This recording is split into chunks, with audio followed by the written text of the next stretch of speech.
السلام عليكم ورحمة الله وبركاته. ازيكم يا حبايبي، عاملين ايه؟ يا رب تكونوا بخير.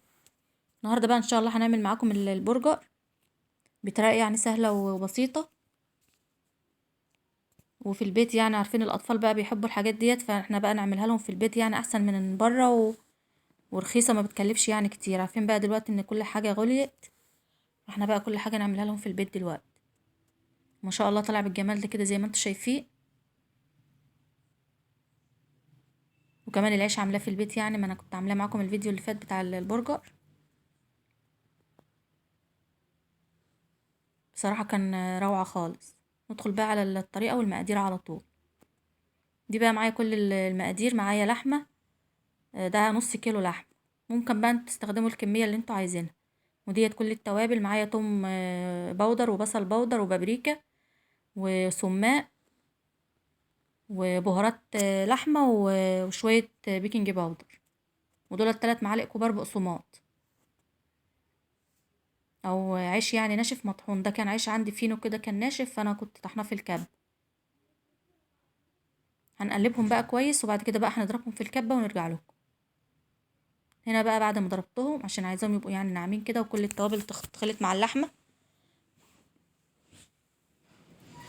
هنشكلهم بقى كده بايديا الاول عشان يعني ايه يبقى كل الحجم زي بعضه.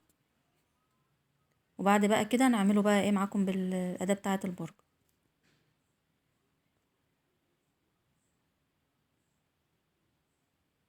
اللهم صل وسلم وبارك على سيدنا محمد. ما شاء الله كان سهل يعني ومخدش اي وقت، وحاجة يعني نضيفة وانت ضمناها يعني ايه عاملاها في البيت بايديكي، وعاملة يعني عارفة كمان اللحمة دي. بقى بعد خلاص مشكلته، هنجيب بقى المكبس ده بتاع البرجر، هنحط بقى فيه كيس كده عشان يبقى سهل معانا واحنا بنطلع منه الايه البرجرايه يعني.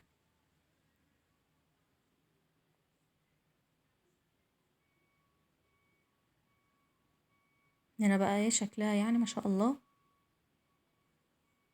الكيس ده بيسهل خالص ان احنا ايه نطلعها.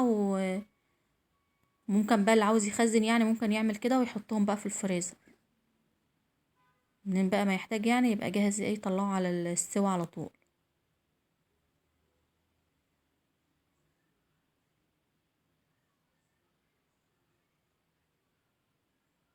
ما شاء الله كان طعمه جميل خالص.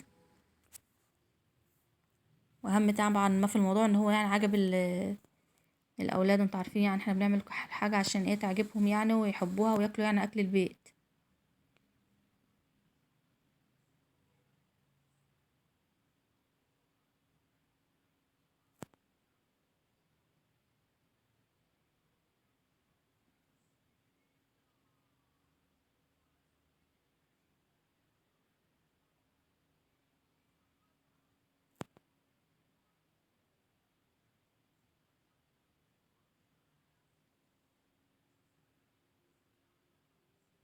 هنخلص بقى، خلصت بقى هنا كل الكميه.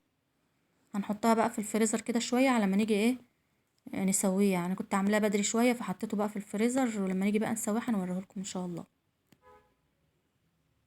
زي ما قلت لكم بقى ممكن كده يتحط في الفريزر يتخزن بقى، طلع منه ايه على السوي على طول. هنا بقى هنعمله انا في المكنه بتاعه التوست ديت. حبيت يعني اجربها معاكم. ركبت انا الوش اللي هو بتاع الجريل ده. هنحط بقى الفيشه، هي ادي كده اللمبه الحمراء، ولما تسخن بقى هنحط عليها فيها الحاجه. هنا هي بعد ما سخنت هنمسح بس كده بالفرشه حبه زيت صغيرين. هي اول مره بس اللي هنمسح زيت، بعد كده مش هنمسح. هنحط بقى البرجر ونقفل بقى عليها. لما تستوي بقى هنقلبها على الناحيه التانية. هنا ما شاء الله هي استوت، هنقلبها بقى.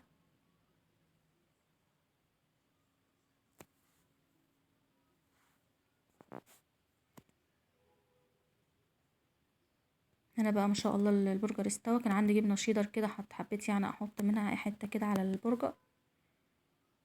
كانش عندي يعني الجبنه اللي ايه اللي هي بتاعه البرجر اللي بتسيح ديت، فقلت احط جبنه شيدر وخلاص.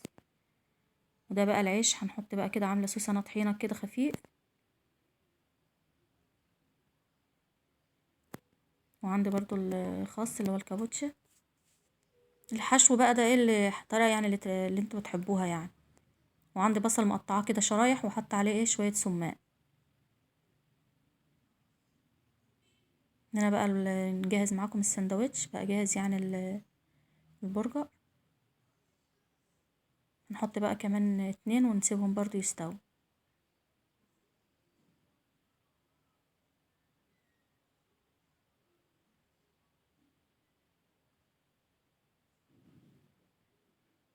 ان شاء الله كان جميل وما خدش برضو اي وقت.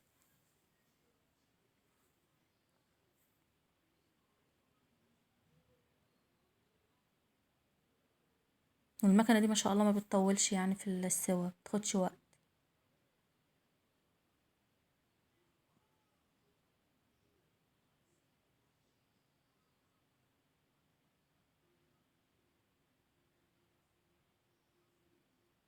ان شاء الله طالع جميل خالص.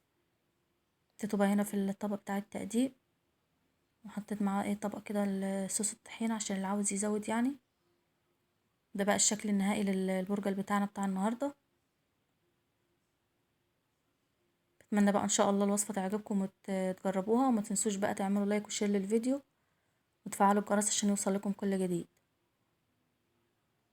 السلام عليكم ورحمه الله وبركاته.